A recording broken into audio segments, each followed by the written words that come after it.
In response to concerns about the city, I would like to reiterate some of the points that were made this evening. We're seeing a significant increase in residential building permits this year. Residents have talked to me about selling their home in 1 day's time this month. We're seeing the beginning of new multiple offer environments in real estate sales in Troy. That's how property values increase when demand exceeds supply. There are new construction projects going up all over this town. Our library is open on Saturdays this year, and with my future goal being 7-day-a-week library operations to the benefit of all of our citizens. This year we have a new web portal, as we all know, called Open Troy, where you can review important financial documentation online.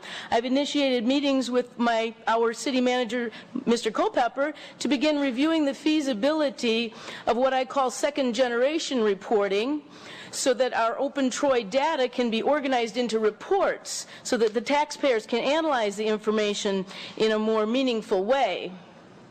It was a great honor that Troy has been chosen only the second city in America to host the international festival called Who's My Neighbor? And that's on July 7th, 2012 on the grounds of the Zion Christian Church. The Mayor for a Day essay contest is a huge success. The positive input has been refreshing. Troy has been chosen to be the site of the National Youth Association's 16 and under hockey tournament in April of 2013. This is a significant accomplishment that has taken place this year.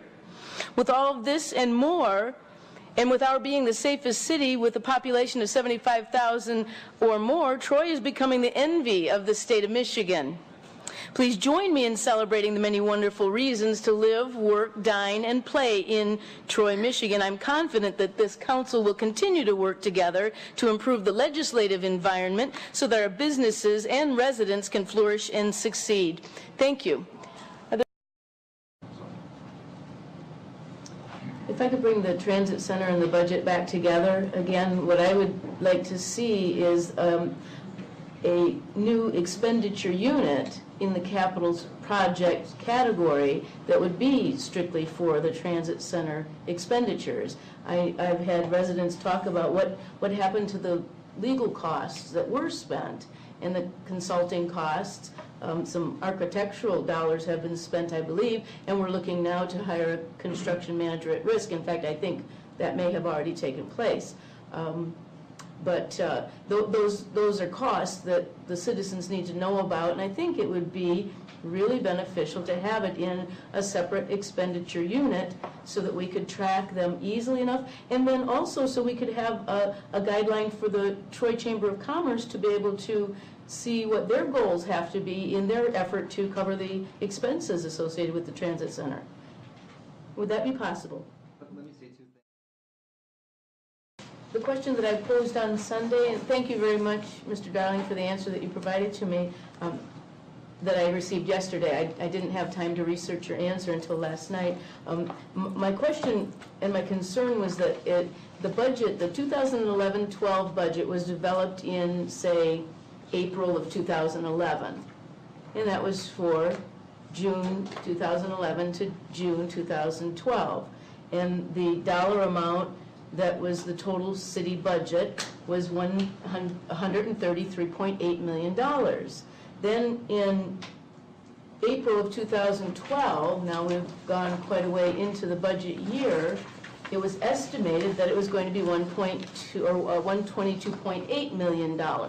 So there's a $11 million differential, and I agree with you that it is very good that the city operates under their budget. That's very commendable. That's the way it should be. I understand that. But that's a big difference, and I understand that it was in capital expenditures that big differential occurred. So my question is, if capital spending can have such a wide variance in 1 year,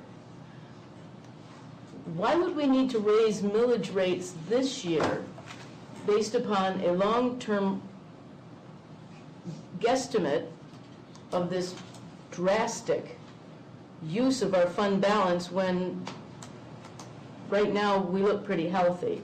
My problem with a millage increase of any kind are based upon some statistics that I read in the Department of Tech Management budget April of 2012. From December of 2011 to February of 2012, it's a 3-month period, in Michigan, food went up 0.6%, housing went up 0.8%, apparel went up 1.9%, transportation was up 0.17%, medical care was up 1.2%, education was up 0.4%, energy was up 3.1%. The only listed category that showed a reduction was in recreation. So while we're all worried about keeping our houses, paying our bills, keeping our jobs, we have to spend, or we can spend less money having fun. So I believe that based upon today's budget of these increases in every single category that we pay on a daily basis, with our fund balance intact at 34%, and the budget looking good for the next few years, I can't support a millage increase of any size in any category. And that would be my problem, and I would like discussion on council to my thoughts. We could always wait until we have our new management in place and we have fresh eyes and we look again in 2012, 2013. If we need a millage increase at that point, we can reopen that discussion.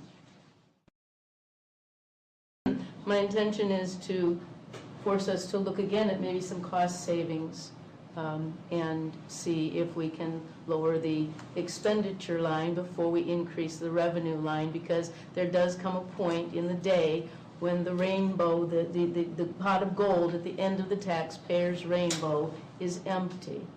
And this is one small way that I think we could say, well, we're going to make an extra effort. I see there's some reduction, some years of reduction in various points along the chart, and maybe we could look at it again. Again, we're having new management, and all deference to Manager Zerleg. I think you've done a fascinating job, and I'm in no way making deference to you. I'm simply saying new management, fresh eyes, and some encouraging numbers on the residential sales. And maybe we can wait a year. I'm not saying that it's impossible or improbable that we could do that. It's just this year I don't think is the right time. Well, I agree, but when you look at the big picture and all of the costs of everything are going up, and there are people who are losing their homes, there are people who are losing their jobs, and if the city is in a good, healthy position right now, and there's a possibility that there could be more communities that would want to join in our contractual agreement, that we might even be able to reduce costs further, I think it's just something that should be looked at. I agree with you, it's a small amount, but I thought it important that when some of us campaigned that we aren't going to let a millage increase occur, we live by what we campaign. I think everyone in the room, whether or not they agree with me philosophically, would have to say that it would be nice if people would vote the way they campaign, generally speaking.